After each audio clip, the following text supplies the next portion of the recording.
going to create follower fatigue. It's going to drop fast. Okay, he's not going to be able to sustain it.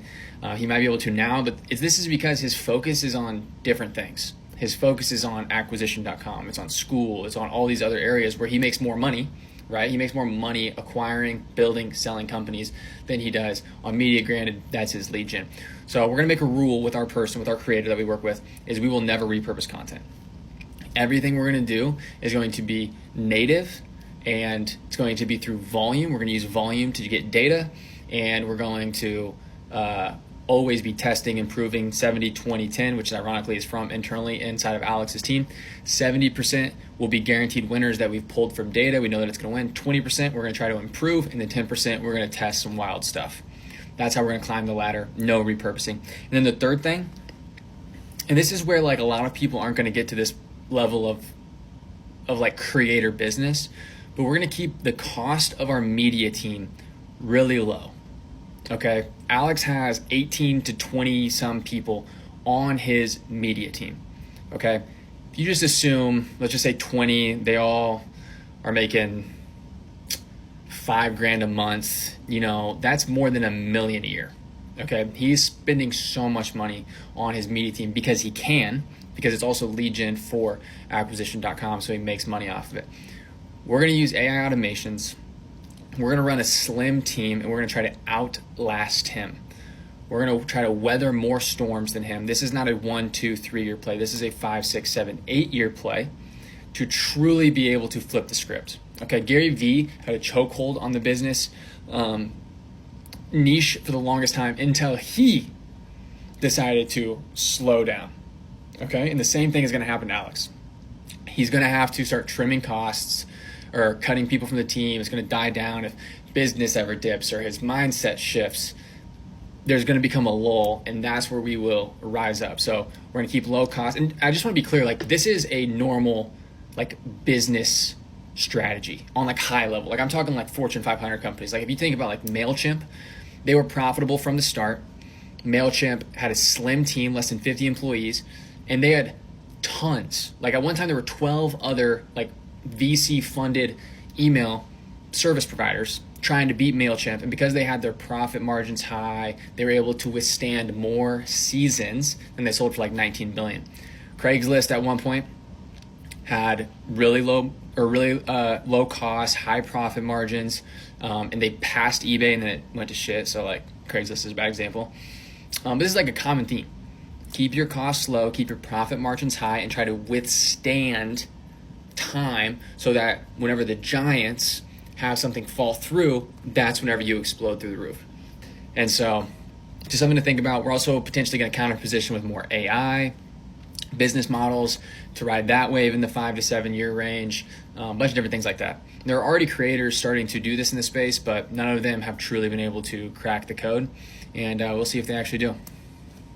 If you want to be in a higher tax bracket in 2026 and actually live the dream life that you so fucking deserve, you need to lock in right now in August 2025. And you're seeing this video for a reason, because in August, there is a shift that happens in the world. Everybody's on PTO. Everybody's on vacation. The out of office replies are fucking hitting because everyone is slowing down for the year. We are 8 months into 2025. How fucking crazy is that? I feel like the year just started. So we have 4 months left, and these 4 months fly by because everybody is so focused on their family, on all the holidays coming up, everything from Halloween to Thanksgiving to Hanukkah to Christmas to New Year's. Like you are about to see the next 4 months fly by and everybody lose focus because the year's winding down. They just want to chill. They want to celebrate. It's cold out.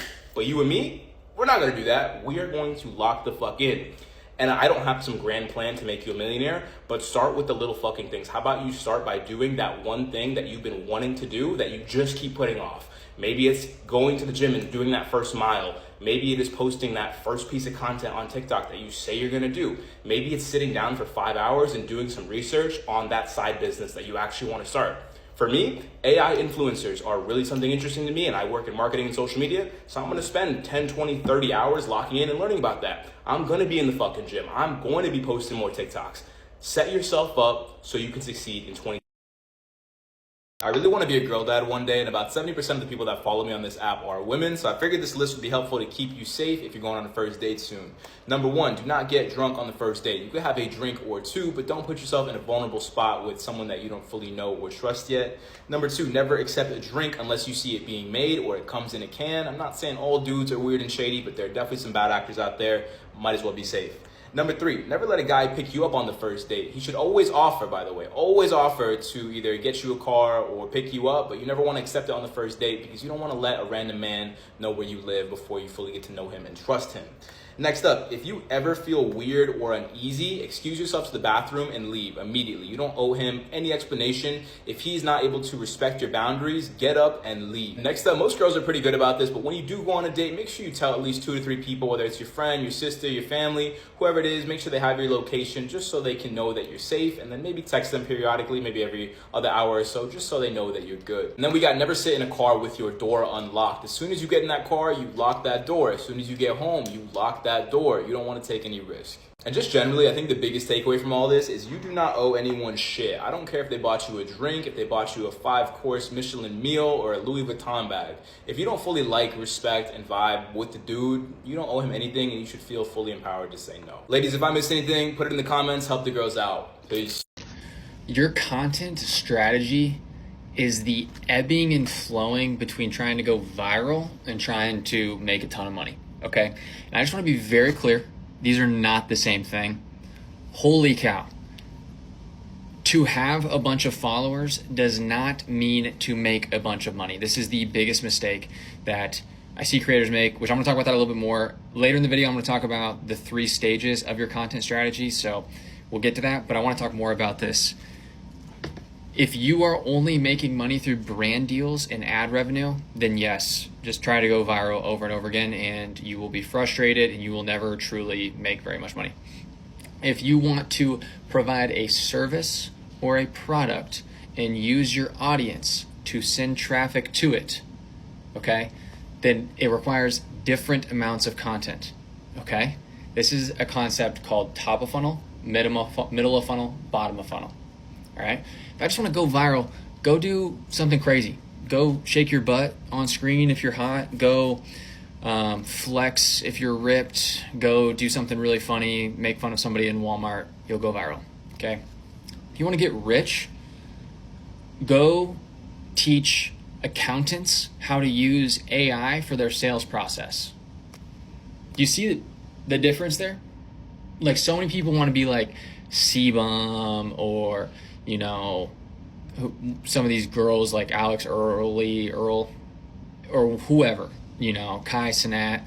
Like, that's fine. The surface area for success over there is so small. Okay, you have to be so